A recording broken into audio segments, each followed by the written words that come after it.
Falando aos seus discípulos no caminho de Emaús, Jesus fez uma declaração reveladora. Ele disse aos discípulos que Moisés e os profetas falaram a respeito dele. E esta declaração nos autoriza a defender e a proclamar que as Escrituras, tanto o Velho Testamento como o Novo Testamento, apontam e falam de Jesus.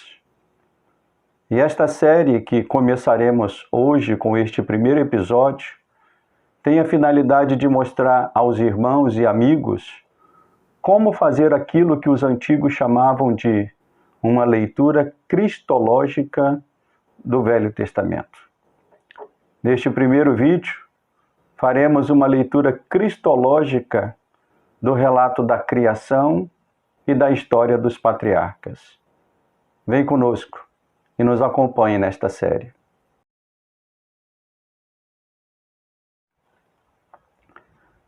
No relato da criação, Jesus pode ser visto como o agente criador junto com o Pai e o Espírito Santo.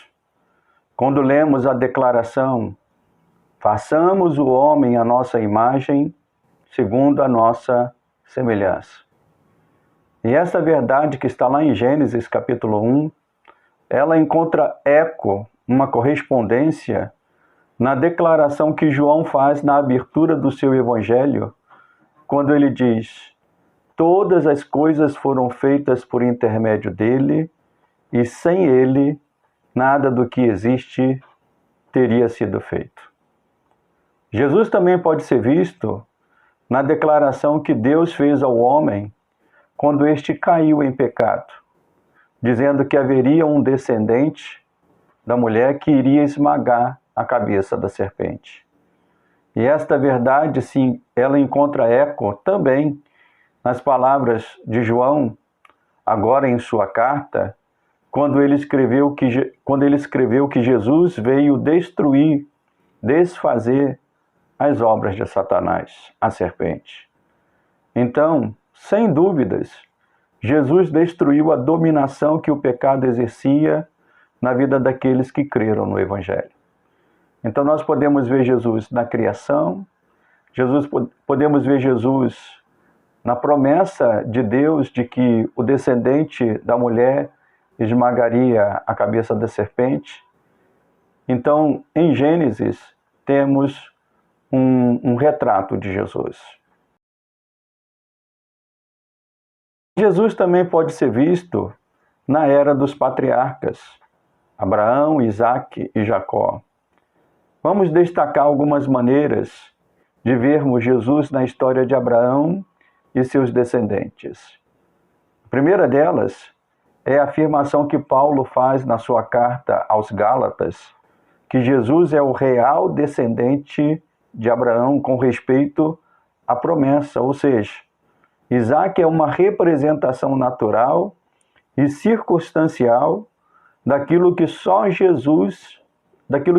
em Jesus se completa.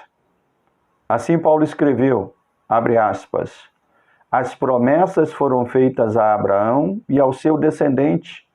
Não diz, e aos seus descendentes, como se falando de muitos, porém como de um só, e ao teu descendente. E Paulo faz essa afirmação que esse descendente é Cristo. Isto está em Gálatas, capítulo 3, verso 16. Jesus também pode ser visto no episódio em que Abraão leva Isaque ao Monte Moriá para o sacrifício que Deus havia pedido a Abraão.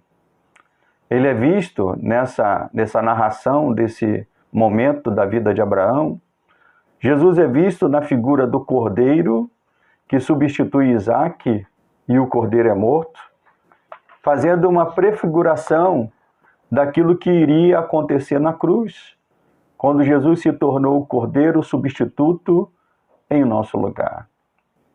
Mas no Monte Moriá, Jesus também é visto, vamos assim dizer, como destaca alguns estudiosos, na figura do anjo de Jeová, que vem ao encontro de Abraão e impede que este concretize o sacrifício de Isaque. Este anjo de Jeová vai aparecer outras vezes no relato bíblico e é tido como uma teofania de Cristo se apresentando aos seus servos por toda a narração do Velho Testamento. No texto de Moriá, do Monte Moriá, este anjo de Jeová fala como o próprio Deus. Ele usa prerrogativas do próprio Deus e reafirma promessas feitas a Abraão. Em sua teologia sistemática, Charles Roger, ele defende que o anjo do Senhor, o anjo de Jeová, é o próprio Cristo. Ele escreve, abre aspas, visto que há mais de uma pessoa na deidade, descobrimos prontamente a distinção entre Jeová como mensageiro mediador e Jeová como aquele que envia entre o Pai e o Filho, como pessoas coiguais, coeternas, percorrendo toda a Bíblia com sempre crescente clareza. Fecha aspas. Cristo não ficou parado nos céus, esperando até o momento de se encarnar e entrar na história de modo pessoal. Nós cremos que junto com o Pai e o Espírito Santo, Cristo agiu em momentos diversos desde a criação, passando pela história de Moisés, passando pela história do povo de Israel, pela formação do reino, pelo exílio. Nós podemos ver Cristo de diversas maneiras no Velho Testamento. Então, esse é apenas o primeiro episódio desta série Cristo em toda a Escritura. Outros episódios virão, então nos acompanhe. Faça a sua inscrição no nosso canal e seja informado de novos vídeos que iremos colocar aqui em breve. Que Deus abençoe os irmãos e amigos. Até o próximo episódio. Um grande abraço.